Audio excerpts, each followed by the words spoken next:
Hello friends, welcome to Unacademy India largest learning platform. This is Avinash Chandra और मैं आप लोगों के लिए लेकर आया हूं इंडियन ज्योग्राफी।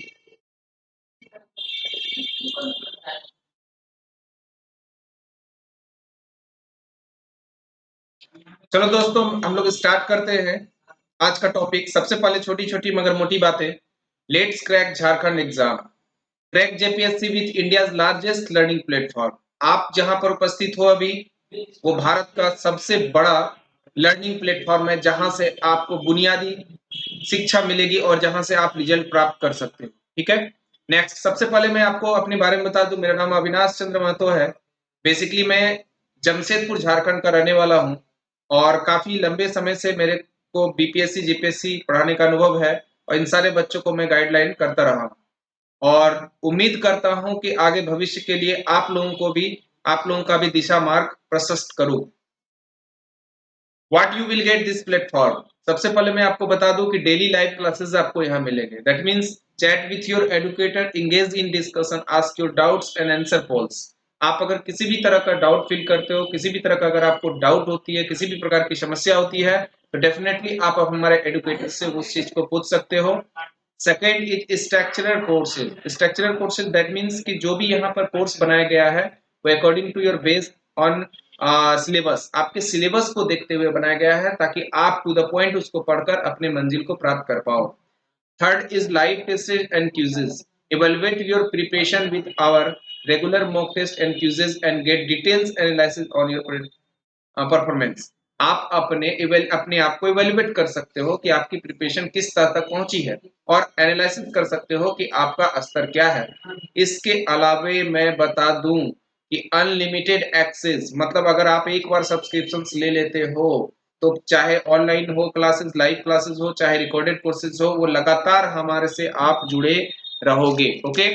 ना केवल मेरे से बल्कि भारत के सबसे अच्छे टॉप एडुकेटर्स जो होंगे वो आपको यहाँ पर इस प्लेटफॉर्म में, अन अकेडमी के प्लेटफॉर्म पे मिलेंगे, जो आपको आपके दिशा और दशा को ठीक करने में मदद पहुंचाएंगे। इसके अलावा लाइव क्लासेस और रिकॉर्डेड क्लासेस दोनों आपको यहाँ मिलेंगे। द अन अकेडमी एडवांटेज में क्या क्या आपको है, तो सबसे पहले मैंने बताया था कि schedule that works for you. आप जिस शेड्यूल के साथ चाहते हो वहां क्लास आप अटेंड कर सकते हो। नो लैंग्वेज बैरियर, किसी भी तरह का लैंग्वेज बैरियर आपके पास नहीं है। आप इंग्लिश में हो, हिंदी में हो, मलयालम में हो, तमिल में हो, सॉरी, 12 जितने भी अलग अदर लैंग्वेज हैं आप उसमें क्लासेस कर सकते हो। लर्न एनी टाइम एनीवेयर, कहीं भी किसी भी वक्त कभी भी किसी भी मोबाइल से, पीसी और टैबलेट से आप हमारे क्लास को आसानी से ज्वाइन कर सकते हो।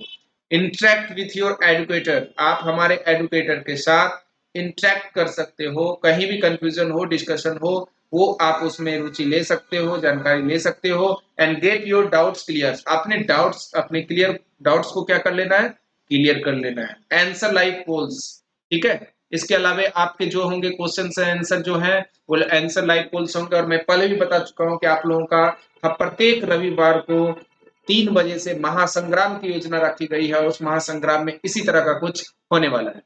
The Unacademy advantage, live test and quizzes यहाँ पर होंगे। इसके साथ साथ जो है आपको रिपोर्ट दिए जाएंगे, डिटेल दिए जाएंगे कि आपका एनालिसिस करके कि कितने मार्क्स पे आप हो और क्या स्तर है आपका पढ़ाई का। And then after PDFs and learning materials, आपको जो है पीडीएफ और लर्निंग मटेरियल मिलेंगे जो टू द पॉइंट आपके एग्जामिनेशन पॉइंट ऑफ व्यू के लिए इंपॉर्टेंट होंगे। ठीक है। तो दोस्तों चलते हैं हम लोग, सबसे पहले सब्सक्रिप्शन की बात करते हैं। अगर आपने सब्सक्रिप्शन नहीं लिया है तो जल्द से जल्द हमारे सब्सक्रिप्शन को लीजिए और आप देखो इसका क्या है। 1 मंथ के लिए 1400, 3 मंथ के लिए 3500 एंड 6 मंथ के लिए 6300 रुपीज है। अगर आप 12 महीने के लिए करते हो, अगर 1 साल के लिए लेते हो, तो डेफिनेटली आपका सिर्फ और सिर्फ 7700 रुपीज में ही आपका ये 12 मंथ का कोर्स हो जाएगा, है ना। और अगर आप 24 मंथ के लिए जुड़ते हो, 2 साल के लिए जुड़ना चाहते हो, तो 11,200 मतलब 11,200 रुपीज में ही आप जुड़ जाओगे। और आपको मैं बता दूं कि अगर इसके अलावे आप कुछ बेनिफिट प्राप्त करना चाहते हो तो आप हमारे रेफर कोड ACM10 का प्रयोग करोगे। ACM10, देखो यहाँ पर लिखा हुआ है ना, ACM10, ACM10। और यहाँ से आपको 10% का डिस्काउंट डायरेक्ट दे दिया जाएगा। ओके दोस्तों, अगर आपने अभी तक सब्सक्रिप्शन नहीं ली है तो जल्द से जल्द सब्सक्रिप्शन ले लें, ये आपके लिए भविष्य के लिए सुनहरा अवसर है। ओके दोस्तों, चलते हैं हम लोग आगे। Let's crack Jharkhand exam. अगर आपको मेरी क्लासें पसंद आए, अच्छी लगे तो लाइक जरूर करना, शेयर करना अपने दोस्तों में, गरीब से लेके अमीर से लेके हर एक तबके के लोगों तक इसको पहुंचाना अगर अच्छा लगे तो, और सब्सक्राइब करना बिल्कुल ना भूलना। और अगर सब्सक्रिप्शन लेना हो तो हमारे ACM10 का इस्तेमाल करना, ताकि आपको वो सब्सक्रिप्शन में रेफरल कोड है ये हमारा, जहां पर 10% आपको डिस्काउंट दे दी जाएगी। चलो दोस्तों, ये थी छोटी छोटी मगर मोटी बातें। अब हम लोग चलते हैं Unacademy crack JPSC with India largest learning platform geography by Avinash Chandra. मैं पहले भी बता चुका हूं आप लोगों को कि ड्रीम हमारा क्या होना चाहिए भाई, तो ड्रीम हमारा बड़ा होना चाहिए, और हमारे गोल क्या होना चाहिए, प्रॉपर सेट होना चाहिए, और उसके अनुसार हम लोगों को एक्शन लेने चाहिए, तभी हमें मंजिल वो मिल सकती है जिस मंजिल का ख्वाब हमने आपने देखा है। ओके, देखो मैंने ये कोटेशन में हमेशा देता हूँ, कोटेशन देने का पर्पस ये है कि आपके अंदर वो जुनून, आपके अंदर वो शिद्दत आ जाए जिससे आपको रिजल्ट मिल सके।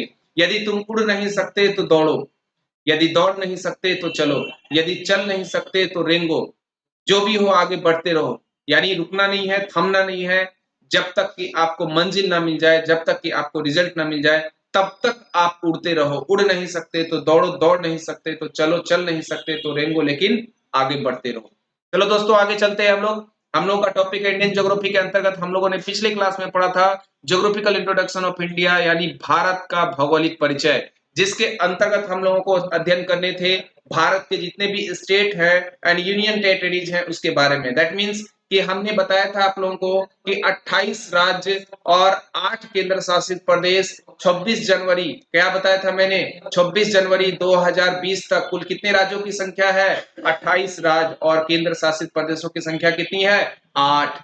और याद होगा आप लोगों को कि हमने सभी राज्यों के बारे में चर्चा की थी। देखो मैं फिर से एक बार रिपीट कर दे रहा हूं, ध्यान देना। हिमाचल प्रदेश की राजधानी क्या है भाई, शिमला। उत्तराखंड की राजधानी देहरादून। उत्तर प्रदेश की राजधानी लखनऊ। इसके बारे में मैंने बताया था आप लोग को कि केंद्रीय वन अनुसंधान केंद्र कहाँ है, देहरादून में। फिर बड़ा इमामबाड़ा कहाँ है, लखनऊ में। छोटा इमामबाड़ा लखनऊ। बड़ा नवाबों का शहर लखनऊ। वानस्पतिक के अनुसंधान केंद्र लखनऊ, याद रखना दोस्तों।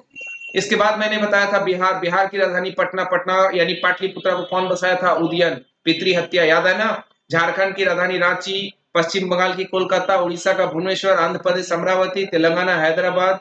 तमिलनाडु चेन्नई। केरल तिरुवनंतपुरम। कर्नाटक बेंगलुरु।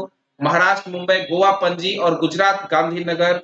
राजस्थान जयपुर तक हम लोगों ने क्लास कर रखा था। अब हम लोग को चलना है भाई पंजाब। पंजाब की राजधानी क्या है, चंडीगढ़, याद रखना। पंजाब की राजधानी क्या है भाई, चंडीगढ़। और हरियाणा की भी राजधानी क्या है, चंडीगढ़, याद रखना। पंजाब की भी राजधानी चंडीगढ़, हरियाणा का भी राजधानी चंडीगढ़, और चंडीगढ़ एक केंद्र शासित प्रदेश भी है, और उस केंद्र शासित प्रदेश की भी राजधानी चंडीगढ़। मतलब कि मैं यहाँ देखो बता दे रहा हूँ, अगर आपसे पूछ दे भाई कि पंजाब की राजधानी क्या है, तो आसानी से बताओ क्या है भाई, चंडीगढ़। अगर आपसे पूछ दे हरियाणा की राजधानी क्या है, तो आसानी से बताना क्या, चंडीगढ़। ठीक है ना। अगर केंद्र शासित प्रदेश पूछ दे कि चंडीगढ़ की राजधानी क्या है, तब भी आप आसानी से बताना कि चंडीगढ़ की भी राजधानी है चंडीगढ़। अर्थात आपसे जो प्रश्न पूछे जाएंगे वो एग्जामिनेशन पॉइंट ऑफ व्यू से ये पूछे जाएंगे कि वो कौन सा राजधानी है, वो कौन सी राजधानी है जो 2 राज्य की राजधानी और एक केंद्र शासित प्रदेश की राजधानी है। तो आंसर क्या आएगा बच्चे, तो चंडीगढ़। ओके है। तो पंजाब हरियाणा का भी राजधानी चंडीगढ़, और चंडीगढ़ की भी राजधानी चंडीगढ़। देखो अब छोटी छोटी मगर मोटी बातें। सबसे पहले मैं आपको बता दूं कि हरियाणा, देखो अब यहां पर जब आप लोग पढ़ोगे तो हरित क्रांति का नाम आप लोगों ने सुना होगा, है ना। हरित क्रांति, हरित क्रांति, ग्रीन रिवोल्यूशन का नाम आप लोगों ने सुना होगा। देखो बहुत सारे क्रांति आप लोगों को पढ़ने पड़ेंगे। जैसे मैं लिख दे रहा हूं यहाँ, देखो हरित क्रांति। हरित क्रांति किससे संबंधित है भाई, तो खाद्यान्न उत्पादन से। किससे है, खाद्यान्न उत्पादन से, है ना। ये इकोनॉमिक्स का भी टॉपिक है, ज्योग्राफी का भी टॉपिक्स है, आप दोनों में पढ़ सकते हो। ठीक है। अगर पूछा जाए भूरी क्रांति का संबंध किससे है, भूरी क्रांति, है ना, तो भूरी क्रांति किससे है, उर्वरक से है ना। अगर आपसे पूछा जाए गुलाबी क्रांति का संबंध किससे है, तो गुलाबी क्रांति का संबंध है झींगा का उत्पादन।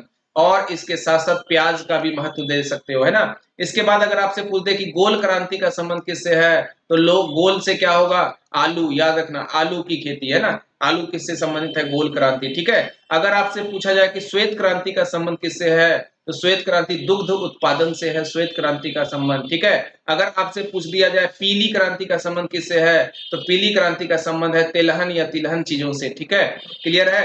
अगर आपसे पूछ दे कि कृष्ण क्रांति का संबंध किससे है या काली क्रांति का संबंध किससे है, तो बायो पेट्रोल से, ये याद रखना, है ना। ये सारा क्रांति जो है आप लोगों से एग्जाम में क्वेश्चन पूछ सकता है। लेकिन दो ऐसे प्रश्न हैं जो आपको ना किसी बुक में मिलेंगे ना कहीं पर, ये न्यूज़पेपर का न्यूज है, याद रखना।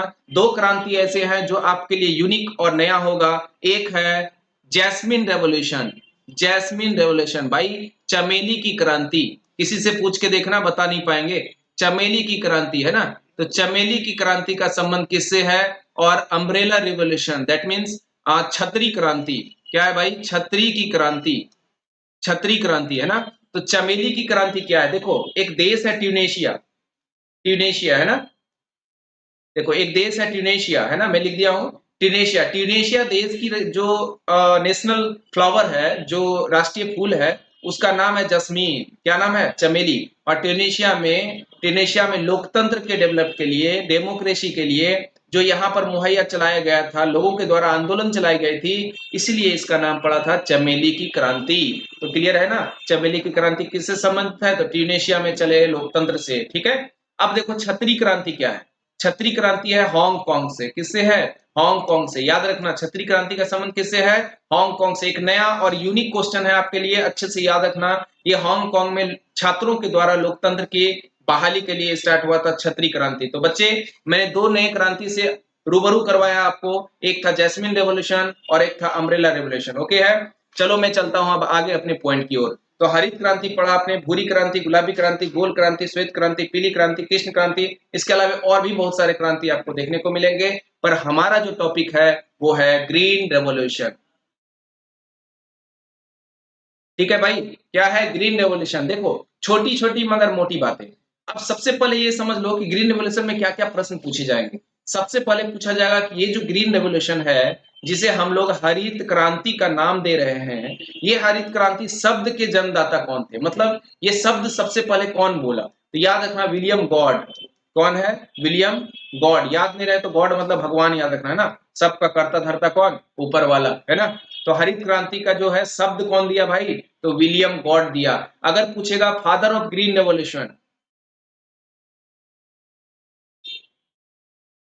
Father of green revolution in India, अगर आपसे पूछा जाए दोस्तों कि भारत में हरित क्रांति के जनक कौन थे, तो M S Swaminathan, M S Swaminathan. Bharat में हरित क्रांति के जनक कौन थे, एम एस स्वामीनाथन। अगर आपसे पूछा जाए कि father of green revolution, father of green revolution in world, अगर पूछा जाए कि विश्व में हरित क्रांति के जनक किसे कहा जाता है, तो याद रखना नॉर्मन बेडलॉग, नॉर्मन बेडलॉग, ठीक है। 3 पॉइंट अच्छे से याद रखना। हरित क्रांति शब्द को देने वाले व्यक्ति थे विलियम गॉड, और भारत में हरित क्रांति के जनक कहते हैं एम एस स्वामीनाथन को, विश्व में हरित क्रांति के जनक कहते हैं नॉर्मन बेडलॉग को। और आपको बता दूं कि नॉर्मन बेडलॉग पुरस्कार जो दिया जाता है भाई, ये एग्रीकल्चर के सेक्टर में, कृषि के क्षेत्र में दिया जाने वाला प्रमुख पुरस्कार है बोरलॉग पुरस्कार या बेडलॉग पुरस्कार, ओके है। तो हरित क्रांति के जो शब्द देने वाले थे विलियम गॉड, और अगर पूछा जाए कि भारत में हरित क्रांति के जनक तो एम एस स्वामीनाथन, विश्व में हरित क्रांति के जनक तो नॉर्मन बेडलॉग। बेडलॉग पुरस्कार कृषि के क्षेत्र में दिया गया था। याद रखना इसमें गेहूं, चावल आदि खाद्यान्न पे, गेहूं और चावल वगैरह पे क्या हुआ था, अधिक से अधिक प्रोडक्टिविटी बढ़ी थी, अधिक से अधिक उत्पादन बढ़ा था। ये था आपका हरित क्रांति, क्या था भाई, हरित क्रांति, ग्रीन रेवोल्यूशन, क्लियर है ना। 66 से 67 कहीं पर देगा 1966 टू 67, कहीं पर देता है 1967 से 68, दोनों में कॉमन क्या है भाई, तो 67 वाला याद रखना, यानी 1967 कॉमन हो गया। ये 1967 के दशक में हरित क्रांति आया था। चलो बच्चे यहां तक क्लियर है सबको। अब चलते हैं अगले पॉइंट की ओर। अगला पॉइंट क्या कहता है, कहता है मध्य प्रदेश। मध्य प्रदेश की राजधानी क्या है भाई, तो भोपाल। याद रखना भोपाल में एक दुर्घटना हुआ था, भोपाल गैस त्रासदी, याद रखना, है ना। मैं यहाँ लिख दे रहा हूँ भोपाल गैस त्रासदी, भोपाल गैस ट्रेजेडी की घटना घटी थी जिसमें मिथाइल आइसोसानाइड है ना, मिथाइल आइसोसाइनाइड, इस गैस के लीकेज के कारण दुर्घटना हुई थी। मिथाइल आइसोसाइनाइड, कौन सा गैस बोला? मिथाइल आइसोसाइनाइड है ना, भोपाल में, भोपाल गैस त्रासदी, ओके है। और ये भोपाल भी जो है आपका ट्रॉपिक ऑफ कैंसर यानी कर्क रेखा के बीचों बीच पड़ेगा। छत्तीसगढ़ आते, छत्तीसगढ़ की राजधानी क्या है भाई? रायपुर। देखो अभी मैं तुरंत मैप के साथ बताऊंगा, मैप अच्छे से समझना, मैप खोल कर रखना। अब देखो अगला है आपका सिक्किम, सिक्किम की राजधानी क्या हो गई? गंगटोक। देखो मैप में मैं दिखा दे रहा हूँ, ये रहा है ना, देखो ये मैप है ना, ये सारा मैप के थ्रू मैं ये करवाऊंगा, पहले थोड़ा क्लियर कर दूं आप लोगों को। सिक्किम की राजधानी क्या है? गंगटोक। याद रखना जब सेवन सिस्टर पढ़ेंगे ना, इस सेवन सिस्टर में सिक्किम नहीं है, लेकिन आपको बता दूं कि इस सिक्किम को एट एट सिस्टर में सम्मिलित किया गया है, यानी आठवीं बहन कौन है? सिक्किम, जबकि सातवीं बहन में सिक्किम इंक्लूड नहीं है।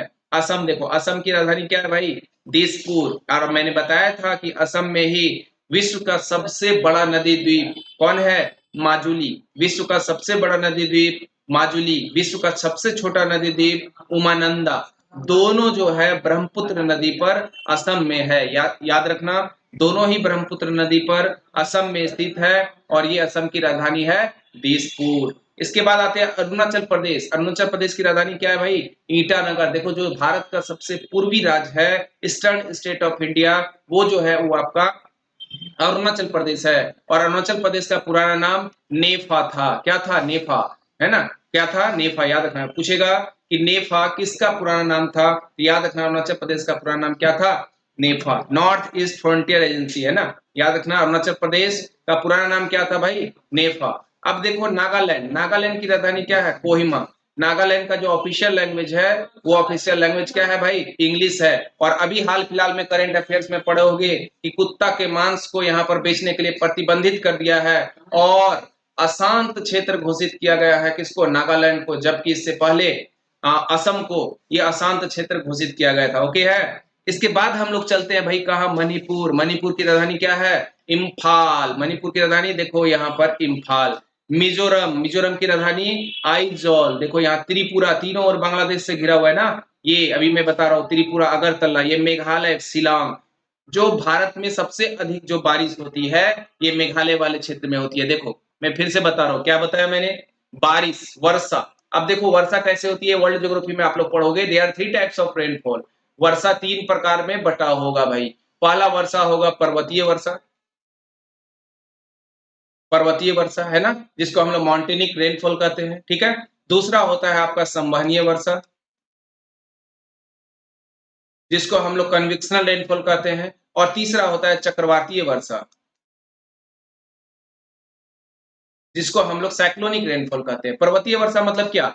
देखो ये पर्वत है, पर्वत के सहारे ये ऊपर उठेगा, और ऊपर उठते हुए ऊपर जाएगा, बादल बनेगा, कंडेंसेशन होगा, देन आफ्टर रेनफॉल होगा, है ना। टिप टिप वर्षा पानी, पानी में क्या लगा दो? आग लगा दो, ठीक है बच्चे।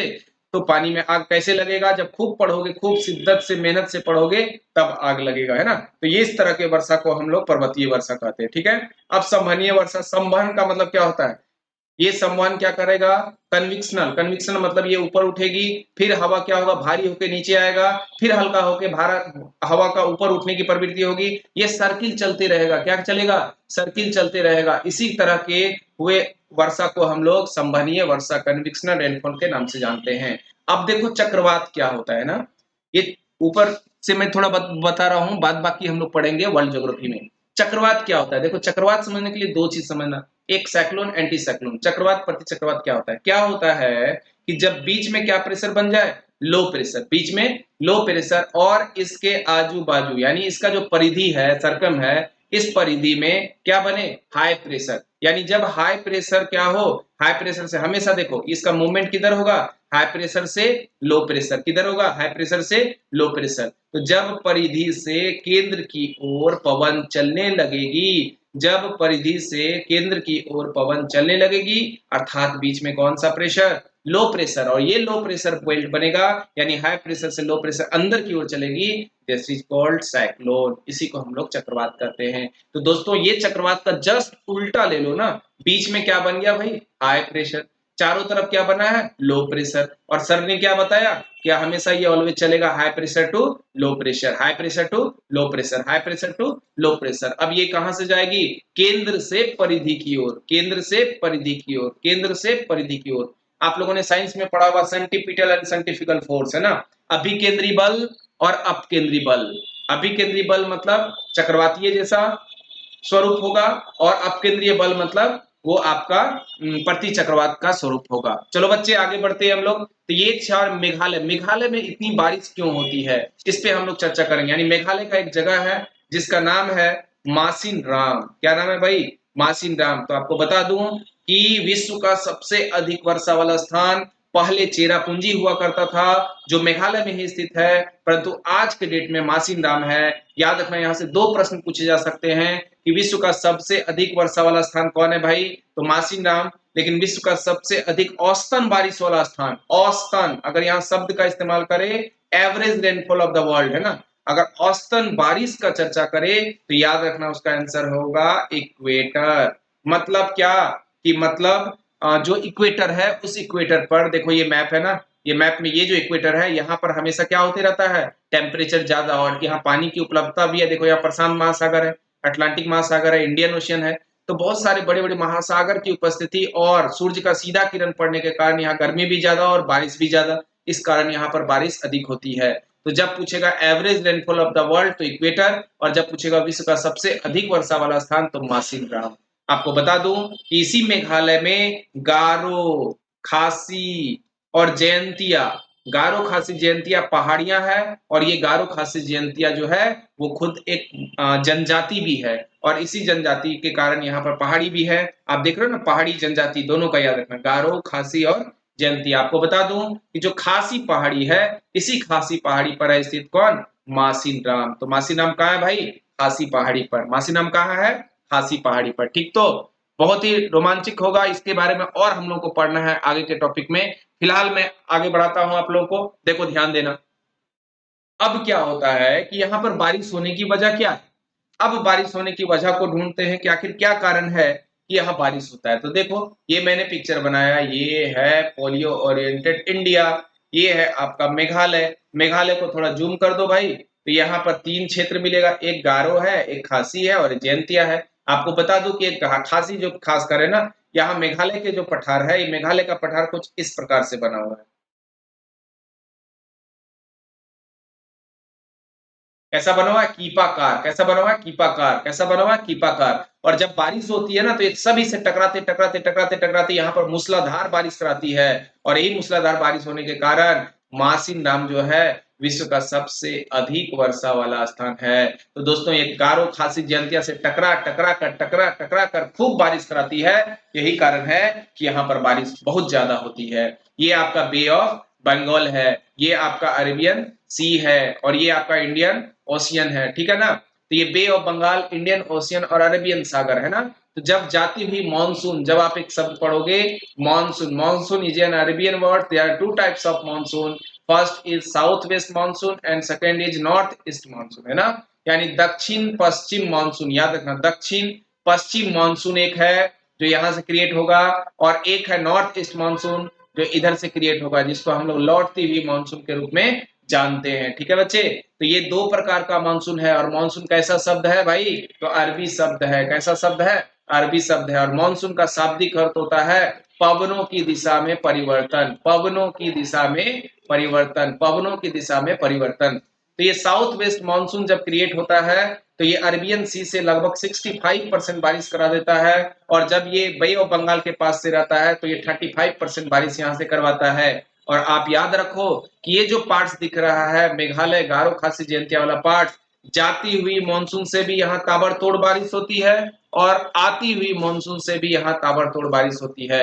मतलब दोनों मानसून से यहाँ बारिश होती है, इसलिए विश्व का सबसे अधिक बारिश वाला स्थान मासिन राम है। और उम्मीद है आप लोगों को अच्छे से समझ में आई होगी।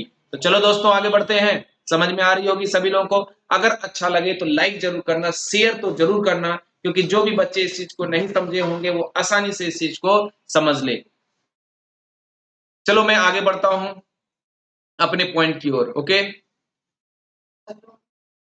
देखो मैंने अभी राज्य के बारे में सारा चर्चा किया, पिछले क्लास में राजस्थान तक था, है ना। आज मैंने बताया यहाँ पंजाब के बारे में चर्चा की, हरियाणा के बारे में चर्चा की, ठीक है। अब देखो मैंने क्या बोला कि पूर्वोत्तर में, पूर्वोत्तर मतलब जो नॉर्थ और ईस्ट वाला पार्ट्स है, नॉर्थ ईस्ट वाले पार्ट्स में क्या था कि नॉर्थ ईस्ट वाले पार्ट्स में सेवन सिस्टर था, है ना। सेवन सिस्टर मतलब क्या, याद रखना, सिक्किम इसमें नहीं है, सिक्किम इसमें नहीं है। यहाँ पर आपको दिख रहा है कौन सा राज्य है भाई, असम। ये कौन सा है भाई, अरुणाचल प्रदेश। ये कौन सा है भाई, नागालैंड। असम की राजधानी दिसपुर। अरुणाचल प्रदेश का क्या है राजधानी, ईटानगर। नागालैंड की राजधानी कोहिमा।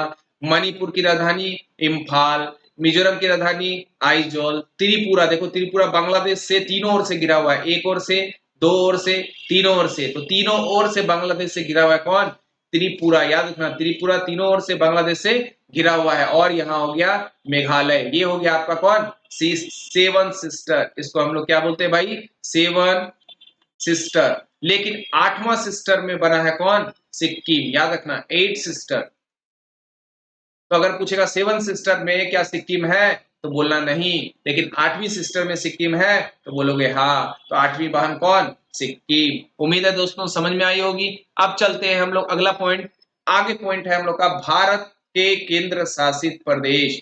अब भारत के केंद्र शासित प्रदेश की संख्या कितनी है भाई, भारत के केंद्र शासित प्रदेशों की संख्या है 8। कितने गोलियां हैं, 8। ठीक है। अंडमान निकोबार द्वीप समूह, देखो आप अंडमान निकोबार, देखो यहाँ पर मैप में आपको मैं बता दे रहा हूँ, आप लोग को मैप है, यहाँ पर मैप को समझना है। अंडमान निकोबार द्वीप समूह, इसकी राजधानी पोर्ट ब्लेयर है। दूसरा चंडीगढ़ भाई, यहाँ पर ले लो चंडीगढ़। पंजाब हरियाणा की राजधानी क्या है, चंडीगढ़। पंजाब हरियाणा की राजधानी क्या है भाई, चंडीगढ़। पंजाब हरियाणा की राजधानी क्या है, चंडीगढ़। कोई दिक्कत, चलो आगे बढ़ते हैं। इसके बाद है दादर नगर हवेली और दमन दीव। दादर नगर हवेली और दमन दीव, है ना, दमन दीव और दादर नगर हवेली। यहाँ देखो, ये दमन दीव और यहाँ पर है दादर नगर हवेली, ये दोनों को मिला के कंबाइंड एक कर दिया गया है और इसकी राजधानी है अब दमन। पांडिचेरी, देखो ये वाला पार्ट है ना तमिलनाडु में, पांडिचेरी। लेकिन आपको बता दूं पांडिचेरी के बारे में भी कुछ इंपॉर्टेंट पॉइंट है, छोटी छोटी मगर मोटी बातें। तो ये पांडिचेरी जो है ना, किसके अधीन था भाई, पांडिचेरी पहले जो था वो फ्रांस के अधीन था। पांडिचेरी किसके अधीन था, फ्रांस के अधीन था। मैं पहले भी बता चुका हूं, पांडिचेरी किसके अधीन था, फ्रांस के अधीन था, याद रखना है ना। अब क्या था कि ये पांडिचेरी का भी बहुत इंटरेस्टिंग है। देखो ये पांडिचेरी एक्चुअल में 3 स्टेट में बटा हुआ है। कितने स्टेट मैंने बताया, 3 राज्य में पांडिचेरी बटा हुआ है, 4 नाम से। 3 राज्य में 4 नाम से। ये देखो भाई, ये वाला जो क्षेत्र दिख रहा है केरला में, इसे माहे कहते हैं। और ये तमिलनाडु में आ जाओ तो बेसिकली ये तमिलनाडु में ही इसका मेन पार्ट है, पुदुचेरी। आज के डेट में पुदुचेरी, ये पांडिचेरी जो फ्रांस के अधीन था, ठीक है। पांडिचेरी एक और नाम है यहाँ पर कराईकल, इसी का एक है कराईकल। पांडिचेरी अलग है, कराईकल अलग है, लेकिन पांडिचेरी की ही शाखा है ना। और ये है आपका आंध्र प्रदेश, आंध्र प्रदेश में यनम, कहीं कहीं प्रिंट में यमन लिखा जाता है ना। तो ये 3 राज्य और 4 नाम से जाना जाता है पांडिचेरी, जो किसके अधीन था, फ्रांस के अधीन था, ठीक है। देखो यहाँ पर आपको दिखा होगा मैप में ये देखो, ये मैप में मैं दिखा दे रहा हूँ, यहाँ पर देखो, है ना। देखो ये पांडिचेरी का कुछ पार्ट्स है, यहाँ पर देखो कराईकल, ये कराईकल पुडुचेरी का पार्ट्स है। देखो यनम, यहाँ भी पार्ट्स दिख रहा है ना भाई, दिख रहा है कि नहीं, बोलो जल्दी, चलो दिख रहा है, वेरी गुड। और यहाँ पर देखो माहे, ये भी किसका पार्ट्स है, it is also part of Kerala, Puducherry, okay. अब देखो इसके बाद क्या है भाई, पुडुचेरी तो समझ में आ गया। लक्षद्वीप, यहाँ पर क्या है, लक्षद्वीप, इसकी राजधानी क्या है, कवरत्ती। अब है दिल्ली, यहाँ पर क्या है, दिल्ली। दिल्ली की राजधानी क्या है, दिल्ली की राजधानी नई दिल्ली। दिल्ली की राजधानी नई दिल्ली। अब देखो जम्मू कश्मीर, अब जम्मू कश्मीर खुद एक केंद्र शासित प्रदेश बन गया है और जम्मू कश्मीर की राजधानी है श्रीनगर। ये वाला जो क्षेत्र है जम्मू कश्मीर, यहाँ पर श्रीनगर या जम्मू बोल सकते हो। और यहाँ पर लद्दाख भी है, एक केंद्र शासित प्रदेश जिसकी राजधानी है लेह। तो चलो दोस्तों, ये आप लोगों को समझ में आई होगी अच्छे से कि भारत के कितने राज्य हैं और कितने केंद्र शासित प्रदेश हैं, ठीक है। यहां तक कोई इशू नहीं है, सबको समझ में आई। अब छोटी छोटी मगर मोटी बातों में मैं आगे चलूंगा, ठीक है, आगे चलूंगा और अगली क्लास में फिर से मिलूंगा। तब तक के लिए जय हिंद, जय भारत, नमस्कार।